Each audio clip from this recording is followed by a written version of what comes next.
Bien, hermanos, bendiciones en nombre de Jesucristo. Estamos aquí para hacer un video sobre el estudio de la fe. Yo quiero animarle la fe a muchos hermanos para que se den cuenta de la vida. A veces la fe a la locura, hacer las cosas a la locura no es realmente una fe, sino es una locura. Pero si es una locura para Cristo, gloria a Dios. Bien, mira, vamos a dejar la filosofía, vamos directo al grano. Bien, hay una parte en la Escritura que habla de Jesucristo cuando estaba en un pueblo, ¿no verdad? Estaba en un pueblo haciendo milagros y señales, en una casa. Estaban los maestros de la ley y los fariseos judíos a su alrededor. Estaban los discípulos y una multitud de más de 6,000 personas y toda la gente de la aldea. Dicen que 4 jóvenes llevaban un paralítico acostado en un día de Shabbat, en un día del Señor, para sanarlo. Tenían fe que Jesucristo podía sanar ese hombre. El hombre estaba paralítico. El hombre también tenía fe, pero no tenía el poder de su voz, de su boca para decir, sáname.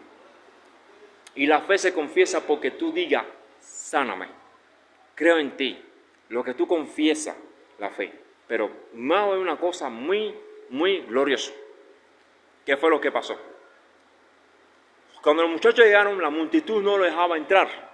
¿Qué hicieron? Se fueron por el costado, buscaron una forma para llegar al techo de la casa. Dice que rompieron el techo y bajaron el paralítico en una soga, amarraron las 4 puntas de la camilla que lo llevaban. Jesús quedó asombrado mirando el hecho. Dice cuando pusieron el paralítico en el piso, dice la Escritura que Jesús observó y vio la fe que tenía toda la gente. Número 1, Jesús no miró la fe del enfermo. Jesús no miró la fe de los que lo bajaron. Vio que los que estaban a su alrededor tenían fe en él, que era posible que él hiciera un milagro a ese hombre.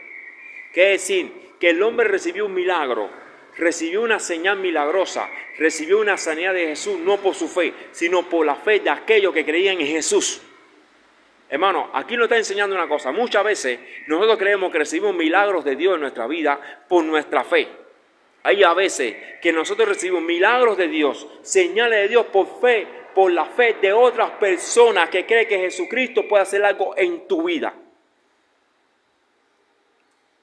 No vaya lejos. Cuando el padre que el hijo se le caía, se quemaba, que estaba endemoniado. Ese muchacho no tenía conciencia de nada porque estaba endemoniado. Una persona endemoniada pierde todos los sentidos y no entiende nada ni sabe de nada. ¿Qué fue lo que pasó? El padre dijo, Jesús, vengo a verte porque mi hijo le ha un estado paralítico, ¿cómo se llama esta enfermedad? Una parálisis que se queda en el piso epiléptico, una enfermedad epiléptico que se tiene en el piso y tu discípulo no lo ha echado afuera. Que Jesús dijo, hombre de poca fe, ¿hasta cuándo yo tengo que estar con ustedes? Jesús contaba con ellos, que ellos invocando el nombre de Jesús hicieran milagro, pero no tuvieron fe, que si no creyeron que fuese capaz ellos, en el nombre de Jesús, que se ocurriera un milagro. No creían en ese momento, por eso la fe es creer también, es una certeza y una creencia que tú tienes también. ¿Qué pasó? Miró el muchacho y dice Jesús, dice Escritura, que vieron que todo el mundo tenía fe en Jesús. Ahí vuelve otra vez. Y le preguntó al padre, ¿tú tienes fe? Y el padre dijo, no, Señor, tú lo sabes, no, mi fe no está muy bien. Jesús sanó al enfermo epiléptico. Número 2, el padre no tenía fe casi. El epiléptico no tenía conciencia ni fe de nada. 3, los discípulos tenían la fe caída. 4, tenemos que entender, Jesús no contó con la fe ni de los discípulos, ni del enfermo, ni aquel que buscó para que sanara al enfermo, sino Jesús contó con la fe de la comunidad que le rodeaba, que creía en él que podía hacer el milagro. ¿Qué le quiero decir con esto, hermano mío, en el nombre de Jesucristo? Muchas veces creemos que Jesucristo, para hacer un milagro en la vida de un creyente, cuenta con la fe de creyente. Muchas veces no cuenta con la fe de creyente. Tú puedes tener la fe por el piso, tal vez tú no tengas fe en nada, pero la gente que te rodea y que te ama y creen en Jesús, por la fe de Jesucristo, que ellos tienen a Jesús, Jesús hace un milagro en tu vida. Lo estamos viendo posiblemente, aquí no es mentira, ni una filosofía, no, estoy diciendo lo que realmente se está viendo ahí a la cara. La realidad, claramente.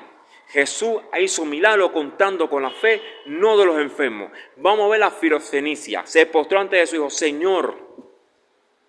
Jesús se viró, vamos a contar la historia como es. Jesús, un israelita hebreo que vino a buscar las tribus de Israel, iba caminando y venía a la filocenicia de la cananea. Señor Jesús, sana a mi hija durante largas horas. Los discípulos le dijeron, Jesús, mira esa mujer, lo va a volver loco, está gritando. No les ha aturdido. Jesús se viró. Y la mujer se postró y dijo, Señor, sana a mi hija. ¿Qué fue la palabra de Jesucristo? Dijo, yo no puedo darle pan, yo no puedo, dijo, disculpando, dijo sí. Yo vengo a buscar las ovejas perdidas de Israel. Yo no puedo darle el pan de los hijos de Israel a los perros. Jesús llamó a la Sirofenicia cananea perra por ser extranjera que no guardaba la palabra de Dios, supuestamente. ¿Tú ves que Jesús no tenía el poder siendo Dios mismo? Que esa mujer sí cumplía, que era una temerosa de Dios, pero Jesús estaba probando. Jesús en ese momento probó la fe de esa mujer. A veces esa mujer, ¿quién era? Sí sabía de ella, no quién era, sino estaba probando la fe de la mujer. Le dijo, yo no puedo darle pan a los perros. El pan es para los hijos de Israel, para las 12 tribus de Israel, no para un extranjero. Y la mujer se postró y dijo, Señor, aún hasta los perros comen de la migaja que le sirve a la mesa a su amo. Tenemos que entender esa filosofía. Aquí no se trata que una cananea, que no, aquí se trata que el pan significa palabra de Dios. Cuando Satanás le dijo a Jesús, convierte esta piedra en pan, Jesús dijo, no solamente del pan vivirá el hombre, sino de toda palabra que sale de la boca de Dios. El pan del pueblo de Israel es la palabra de Dios, la bendición de Dios. El pan simboliza las bendiciones de Dios. El cuerpo de Jesucristo, que es la palabra de Dios, que es el arca del pacto. Cuando decía, no puede darle pan a los perros, está diciendo, las bendiciones de los mandamientos, las bendiciones de Deuteronomio 27, serás bendito en toda tu salida. Esas bendiciones por obedecer a Dios, esas bendiciones que los traeré de vuelta a las tierras de Israel, esas bendiciones de traerlo a las tierras que le prometió a su padre Abraham y Jacob, que le tendrán miel, tendrán leche, son abundancia, bendiciones, y que será un reino de sacerdotes y reyes santos para Israel. Al extranjero no tocaba, pero ella dijo esta palabra, Señor, aún los perros, diciendo, nosotros los extranjeros, los gentiles que comemos animales inmundos, aún comemos la migaja de pan, diciendo, aún nosotros los gentiles guardamos los preceptos, la migaja, que sí, la sobrante de pan, que sí, la migaja. Cuando dijo aquí eso, los perros comen la migaja de su amo.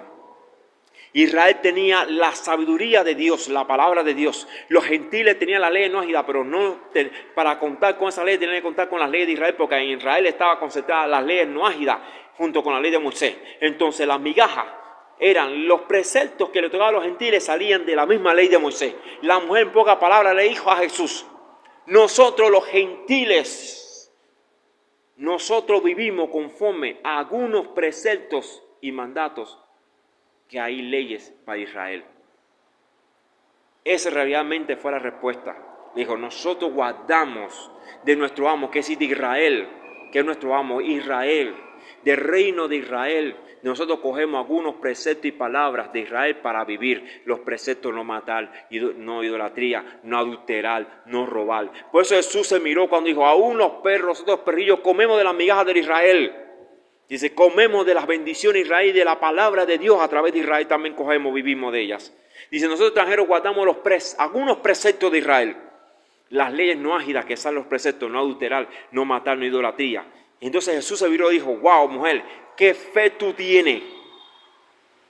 Porque Jesús no solamente vio la obediencia, que creía en Dios y tenía fe y tenía esperanza, sino también tuvo fe en Jesucristo, que como ella creía en Dios, Jesucristo es el mensajero, el enviado de Dios, que con la antigua escritura hablaban de la venida de Jesús, y ella creyó en ese Jesús.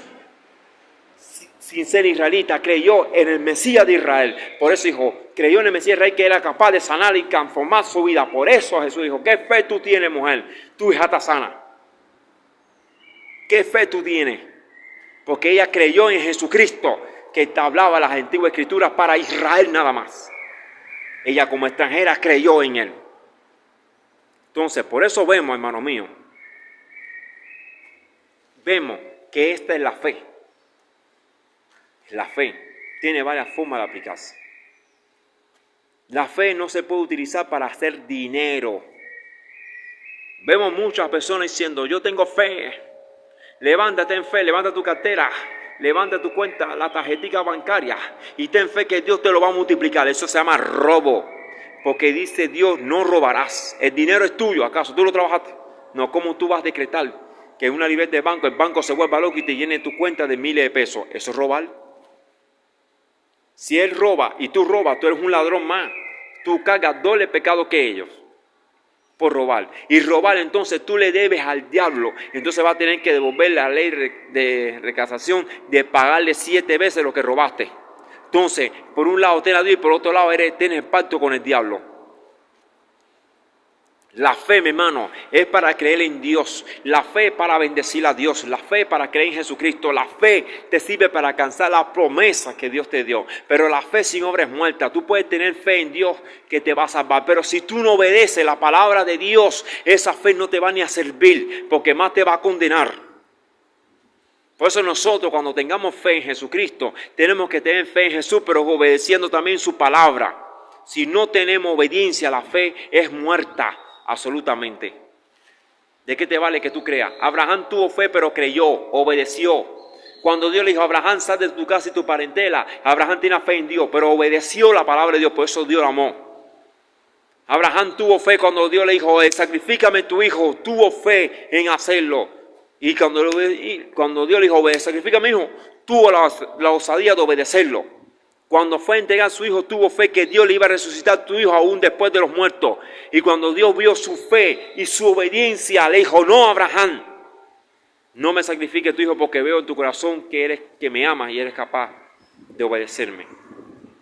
Y le enseñó un cordero ahí para que hiciera el sacrificio. Todo de la fe. Muchos hombres alcanzaron grandes cosas por la fe. La fe es creer en Dios, tener fe y esperanza que Dios, tener la certeza que Dios va a recompensarte, pero esa certeza tiene que trabajar en base a las obras que tú haces. ¿De qué nada va que tú me hablas de mucha fe, pero tú no obras? Tienes fe, no le das un pan a un mendigo. Tienes fe, no ayudas a un menesteroso. Tienes fe y no hace por otro. Tienes fe, pero no hace lo que Dios te manda a hacer. Tienes fe y te quedas con toda la riqueza. Y la congregación, mucha gente muriéndose de hambre. Tienes fe y no cumple con lo que dicen los apóstoles, lo que dice Jesucristo. Esa fe que tú tienes es una fe muerta. De nada te vale tener fe. El diablo tiene poder sobre ti. ¿Quiere que le diga una cosa? En Israel, en el mundo antiguo existían los esclavos. Tú puedes ser cristiano, pero tú puedes ser esclavo del diablo. Y eso no te dice que dejes de ser cristiano. Porque cuando tú eres una persona que roba o hace algo mal y por deudas espirituales te encarcelas con el diablo tiene poder sobre ti. Porque tú tienes una deuda, porque tú cometiste transgresiones de las leyes de Dios, que no debes hacer cosas que Dios no te manda así, y entonces lo haces incumpliendo. Te hace un esclavo, aunque tú seas un creyente. ¿Cuántas veces el apóstol Pablo se encontró con personas que eran esclavos y que sus amos eran satanistas, idólatras, pero los criados eran cristianos? Eso también pasa en lo espiritual. Tú puedes ser un esclavo del diablo porque tienes deuda, porque no le rompiste un equipo a un hermano y no se lo volviste doble, le comaste una cosa a un hermano y diciendo que Jesucristo en la cruz, en la sangre pagó tu pecado para justificarte, para no devolverle el dinero que le debe a tu hermano. Por lo tanto te haces esclavo del diablo y nunca vas a tener libre del diablo. Entonces mañana estás predicando en la iglesia y vas a predicar falsa doctrina, porque el diablo te va a meter un espíritu de mentira para que falsifique las predicaciones y seas siempre un esclavo. ¿Por qué? Porque debes. ¿Y todo eso por qué? Porque no sabes, no andas conforme a la voluntad de Dios. Nosotros queremos ver las leyes para no vivir la santidad. Y las leyes te enseñan a vivir la santidad. Por eso la fe tiene que tener parte. Pero también hablo, no solamente eso, sino estoy hablando también que la fe, Jesucristo para hacer un milagro en tu familia no necesita la fe de tu familia. Jesucristo para cambiar tu familia no necesita la fe, porque a mí, yo tuve desde 8 años hasta los 27 años metido en el vudú haitiano, en la hechicería. Mi madre se pasó en el 97, se separó de mi papá y fue huyendo, y en el 98 se convirtió a Cristo. Ella, por la fe de ella y de mi familia en Cuba, que estaba orando día y noche, ayunando día y noche, para que yo dejara la brujería, por la fe de mi madre y de mi tía, de mi tío y de todos mis parientes y de todos mis amigos, yo me convertí a Cristo. Y aquí estoy dando el fruto del testimonio. Este es el fruto del testimonio de los años de Entre Caminos de 2012 que me convertí. Este es el fruto de la oración de mi madre, la oración de mis amigos, la oración de mi familia, la oración de muchas personas, de Babi, de José, de mi tía Oneida, de Melliza, de mi tío Diógenes, que dieron testimonio, oraron por mí para que me convirtiera. Yo no tenía fe en ninguna. Yo era un tronco idólatra, un satanista. Mientras ellos estaban orando, teniendo fe, Jesucristo vino y me arrancó de la idolatría, a la buena, a la mala, y hizo en mi corazón que me convirtiera. ¿Con la fe quién? ¿Mía? No, de mi madre. Mi madre hizo el papel de la Finofenicia. yendo a la iglesia buscando a Dios, cumpliendo con el precepto, ayudando a la familia, ayudando a todo el mundo y orando y haciendo buenas obras, y orando, ayunando y haciendo buenas obras, dio lugar que vino Jesús y me transformó. Yo pregunto, si en el mundo somos aproximadamente más de 600 millones de cristianos entre cristianos protestantes y católicos, ¿por qué nosotros los cristianos pentecostales, los protestantes, que es la misma rama, no hemos transformado el mundo entero? ¿Por qué no hemos cambiado el mundo entero? Si con nuestra fe, si movemos una montaña, yo te hablo un monte, una montaña es más que un hombre. Una montaña es una inmensa loma de piedra, de roca. Y Jesús dice, si tú tuvieras fe, de tamaño una semilla, una mostaza, tú pudieras decirle ese monte que se eche mal caer, un monte, un árbol, un hombre no puede tumbar un árbol con la mano sola, ni empujándolo durante 100 años. Un hombre para tumbar un hacha. Dime tú, un monte que se sería 50, 100, 200 árboles, se echaría mal por nuestra fe en el nombre de Jesús. ¿Qué te quiere decir Jesús con esa palabra? Que si nosotros, la iglesia protestante, todos nosotros que nos gusta la acción, la guerra espiritual, que creemos en Jesús, solamente nosotros podemos transformar este mundo de guerra, convertirlo en una nación de paz completamente, y podemos convertir a millones de personas de la brujería, del pecado, a Dios. Podemos cambiar naciones con nuestra fe y obrar. Y el que no quiere transformar, cambiarse, creer, porque Dios lo desechó, bueno, sacarlo de pista, conforme a los mandamientos de Dios. Pero tenemos fe. Tenemos fe para acabar primeramente, antes de acabar con lo físico, romper los ídolos, acabar con los idólatras, acabar con el pecado en la tierra. Primero romper los principales potestades que están en lugares celestes. Romper la potestad de las tinieblas, romper la brujería, la hechicería en el mundo espiritual. Tenemos el poder para hacerlo, para transformarlo. Nosotros no lo hacemos, porque no queremos obedecer la palabra de Dios, no queremos llevar a cabo las ordenanzas, queremos desechar los 5 ministerios apostólicos, pero más que eso, queremos desechar la casa de Israel, queremos desechar la casa de Aarón, la casa de Leví, no queremos saber que ellos existen, no, Jesucristo lo estableció ante todo, a los gentiles 5 ministerios, a Israel 2 ministerios, levita y sacerdote. Pero cuando estas dos casas se unen, el levita y el sacerdote cumple un papel en la casa de Israel, porque fueron los primeros puestos por Jesús, y después los 5 ministerios puestos por Pablo para los gentiles. Estos 7 ministerios trabajan juntos, cada cual cumple una función. Y los israelitas, los sacerdotes y levitas son los ministros del reino de Dios, de Jehová, que es la ley de Dios. Y los 5 ministerios son los ministros de las naciones. Un sacerdote y un apóstol tienen casi el mismo nivel. Porque un apóstol en las naciones es como un sacerdote, como Jetro, un sacerdote de las naciones. Pero el sacerdote viene de la savia de Israel, que es el reino de los cielos, es Israel, y aprende de los levitas, de la palabra de Dios, y le enseña a los gentiles a vivir conforme a los preceptos que les corresponden. Todo es una cadena de mando. El día que nosotros podamos saber unirnos, la casa de Israel y los gentiles, en un solo espíritu, con nuestro Señor Jesucristo, llevar toda esta enseñanza, todas estas palabras, guardar las enseñanzas de Jesús y los apóstoles, tal como está escrito, veremos la gloria de Dios sobre nuestras vidas en el nombre de Jesús. Hermanos, le mando este video para la gloria del Señor Jesucristo sobre la fe. Sé que le mezclé varios temas, pero sé que le van a entender. Le van a gustar en el nombre de Jesucristo y lo bendigo mucho. Los quiero a todo el mundo. Bendiciones para la gloria del Señor.